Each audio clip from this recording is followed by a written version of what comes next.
Let's work through a couple more examples with the ratio test. I want to look at this and try to make a determination as to whether or not this is going to be convergent or not.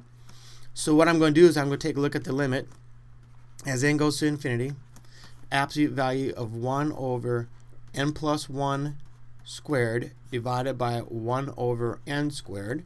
This is an plus 1, where the denominator is an.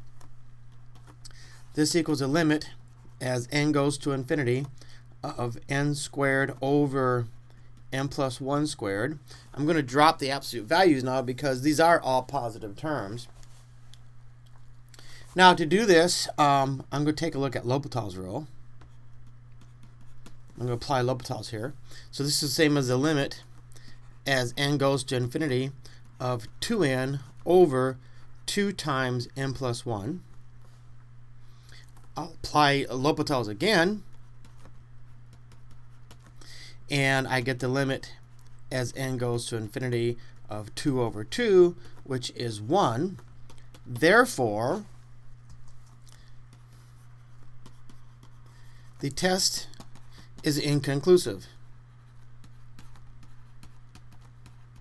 So here's a scenario where the ratio test didn't work. I need a different test.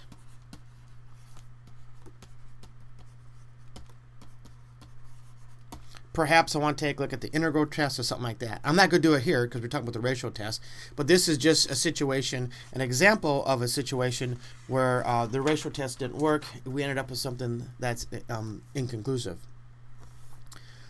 What about this? Well, I'm going to apply the ratio test again just so we can take a look at different types of scenarios. I want the limit as n goes to infinity. This is going to be 4 to the n plus 1 over n plus 1 cubed, that's my an plus 1, divided by an, which is 4 to the n, over n cubed.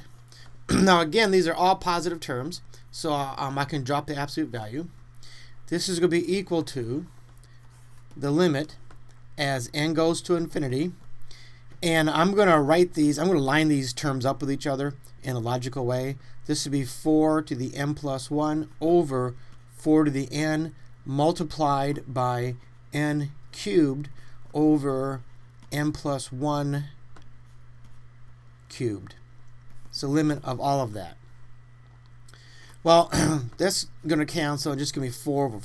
Oh, actually, it's just going to give me 4. So I can take that 4 and pull it out. So this equals 4 times the limit as n goes to infinity of n cubed over n plus 1 cubed.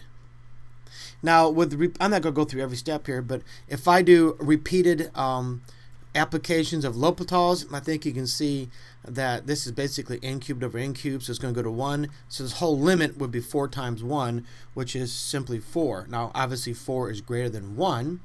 Therefore, this infinite series, n equals 1 to infinity, 4 to the n over n cubed, is in fact divergent.